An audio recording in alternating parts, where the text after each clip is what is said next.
Dear students, I was teaching you how to reorder or frame correct sentences.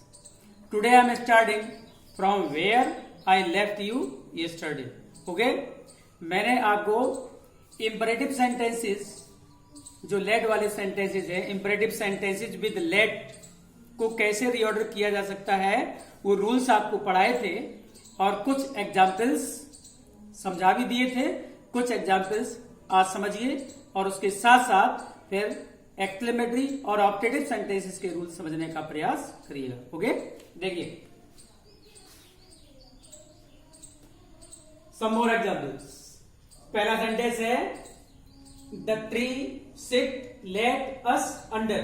ठीक है, अब इस sentence को ऑर्डर करेंगे, रीऑर्डर करेंगे। आप देखिए लेट के बाद अस दिया हुआ है ना, तो लेट पहले आएगा जो रूल में लिखा था, let us sit under the tree. हो गया reorder, let us sit under the tree. Next sentence the enemy don't let run away. इस सेंटेंस में लेट के बाद अस नहीं है, लेकिन कोई दूसरा नाम है, द एनिमी है। अब ये सेंटेंस नेगेटिव है तो डोंट पहले आएगा, डोंट उसके बाद लेट आएगा। ये सब कल मैं रूल में लिखा चुका हूं।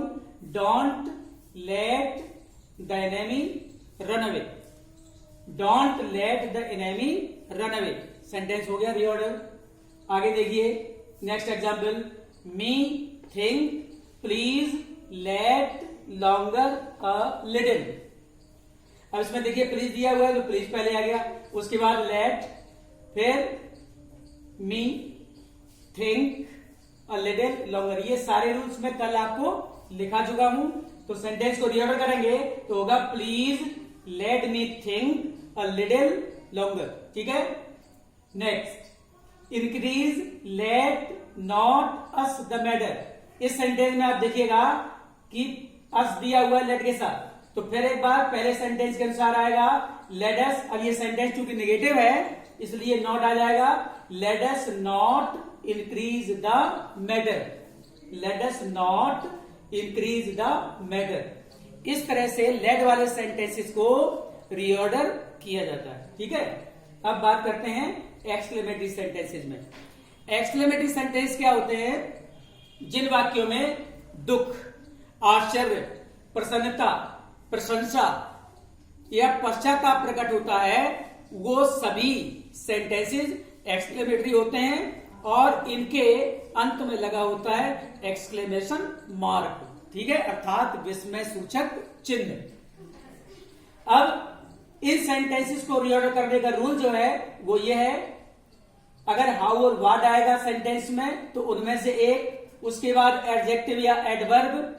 अब ए या एन अगर है तो वो आएगा, सब्जेक्ट आएगा, हेल्पिंग वर्ब आएगी, वर्ब और ऑब्जेक्ट, और लास्ट में लगेगा एक्सक्लेमेशन मार्क। अब जो वर्ड वाले सेंटेंस होते हैं, ध्यान समझिए, जो वर्ड वाले सेंटेंस होते हैं उसमें आर्टिकल ए और एन का प्रयोग होता है, हाउ के साथ नहीं होता। ठीक है, ये एक्सक्लेमेटरी सेंटेंस को रीऑर्डर करने का रूल है। अब हाउ और व्हाट वाले सेंटेंस में ये रूल आएगा, अगर इनमें से कोई शब्द दिया हुआ है, एलास, हुर्रे, ब्रेवो, ब्रेवो या गुड हेवेंस, ईटीसी, तो ये शब्द सेंटेंस के आरंभ में ही आ जाएंगे, सेंटेंस के बिगिनिंग में। जैसे एलास, चिन्ह लग गया, पुअर कमला इज डेड, तो इन चिन्हों के प्रयोग के बाद में ये सभी लिखेंगे, चिन्ह लगा देंगे। उसके बाद सेंटेंस असर्टिव होता है तो असर्टिव सेंटेंस को रीऑर्डर जैसे किया जाता है वैसे कर दिया जाएगा। ठीक है, अब बात करते हैं ऑप्टेटिव सेंटेंसेस की। ऑप्टेटिव सेंटेंसेस में most of the sentences begin with may. अधिकतर सेंटेंसेस मे से आरंभ होते हैं ऑप्टेटिव सेंटेंसेस। इनमें इच्छा, अभिवादन, आशीर्वाद, अभिशाप, ईश्वर से प्रार्थना आदि प्रकट होती है। ठीक है, अब मे वाले सेंटेंसेस को कैसे रीऑर्डर करेंगे?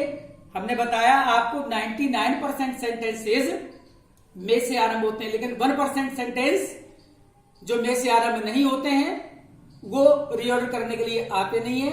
उनका सिलेबस इनडायरेक्ट में जाएगा, जब मैं आपको इनडायरेक्ट पढ़ाऊंगा तब बताऊंगा, ठीक है। जैसे कि हम किसी को विश करें हैप्पी न्यू ईयर, ये भी ऑप्टेटिव सेंटेंस है। अब इसमें ना सब्जेक्ट है, ना हेल्पिंग वर्ब है, ना ऑब्जेक्ट है। किसी का अभिवादन करें, गुड मॉर्निंग, गुड आफ्टरनून। किसी को अलविदा कहें, गुड बाय, गुड नाइट। ये सभी प्रकार के सेंटेंसेस जिनमें मे नहीं आता है, ये भी ऑप्टेटिव सेंटेंसेस की श्रेणी में ही आते हैं, ठीक है। लेकिन जहां तक रीऑर्डरिंग का संबंध है, रीऑर्डरिंग करने के लिए पहले तो एक्सक्लेमेटरी और ऑप्टेटिव सेंटेंसेस आते ही नहीं है, और अगर आएंगे ऑप्टेटिव सेंटेंसेस में कोई सेंटेंस अगर आता है तो उसका रूल ये होगा, सबसे पहले मे, उसके बाद subject, verb, object, other words और अंत में वही चिन्ह, लेकिन इसको संबोधन सूचक चिन्ह कहेंगे। ऑप्टेटिव सेंटेंसेस में इसको संबोधन सूचक चिन्ह कहा जाएगा। मैंने एक्सक्लेमेटरी और ऑप्टेटिव सेंटेंसेस के कंबाइंड एग्जांपल्स नीचे समझाने का प्रयास किया है, आप समझिए। पहले एक्सक्लेमेटरी सेंटेंसेस हैं, उसके बाद ऑप्टेटिव सेंटेंसेस है। देखिए, alas I am roomed, alas दुख का प्रतीक है। देखिए, हमने बताया था एलास का प्रयोग हो गया। अब ये जो सेंटेंस बचता है आई एम रूम्ड, ये सेंटेंस असर्टिव है, तो असर्टिव सेंटेंस का रूल प्रयोग किया गया। सब्जेक्ट है, हेल्पिंग वर्ब है और पास्ट पार्टिसिपल के रूप में वर्ब है, ठीक है। Alas I am ruined. Second sentence की बात करें, ये देखिए हाउ से आरंभ है। मैंने आपको बताया था कि जब हाउ से आरंभ होगा सेंटेंस तो उसके बाद एडजेक्टिव या एडवर्ब आएगा। तो एडजेक्टिव आ रहा है, देखिए, how lovely the rose is, गुलाब कितना सुंदर होता है, ठीक है। सेंटेंस हो गया, इस तरह से सेंटेंस को रीऑर्डर करेंगे। अगला सेंटेंस हमने बताया आपको, जब वर्ड का प्रयोग करेंगे तो एडजेक्टिव या एडवर्ब से पहले ए या एन आर्टिकल का प्रयोग किया जाएगा, जो रूल में लिखा हुआ है, ठीक है। What a lazy boy he is, देखिए लेजी एडजेक्टिव है, बिगिनिंग में व्हाट का प्रयोग किया गया और इससे पहले व्हाट के बाद में या एडजेक्टिव से पहले अ का प्रयोग किया गया। What a lazy boy he is, वह कितना आलसी लड़का है। अगला सेंटेंस देखें एक्सक्लेमेटरी में, how badly he has done his work. How, how के बाद बैडली एडवर्ब आया। रूल पर ध्यान दीजिए, जो रूल में लिखा हुआ है वही इस सेंटेंस में क्रम है। बैडली एडवर्ब है, ही सब्जेक्ट है, हैज हेल्पिंग वर्ब है, डन मेन वर्ब है और हिज वर्ब ऑब्जेक्ट है।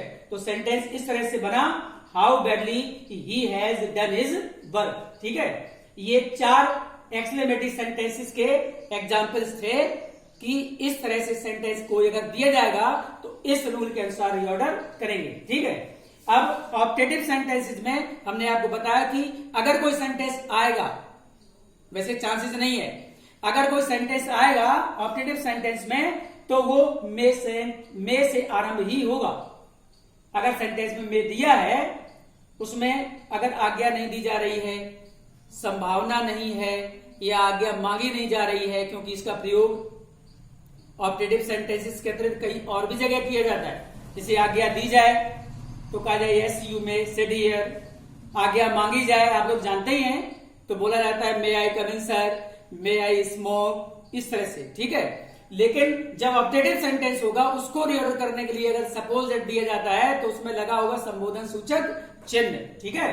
तो देखिए sentence, may you live long, आशीर्वाद है, आप दीर्घायु हो, ठीक है, अंत में चिन्ह लग गया, इस तरह से बनेगा।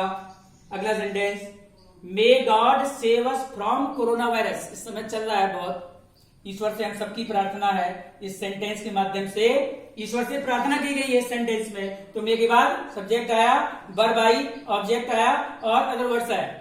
मे God save us from coronavirus, ईश्वर हमारी कोरोना वायरस से रक्षा करे या ईश्वर हमें कोरोना वायरस से बचाए, ठीक है। 5 प्रकार के सेंटेंस में आपको रीऑर्डरिंग में पढ़ा चुका हूं विद एग्जाम्पल्स। अब कल से मैं आपको रीऑर्डरिंग करने के लिए 8-10 सेंटेंसेस दिया करूंगा और कल से ही, क्योंकि टाइम लिमिट इज ओवर, कल से ही मैं आपको एक्टिव इंटू पैसिव पहले पढ़ाऊंगा, उसके बाद passive into active. That's all, good bye.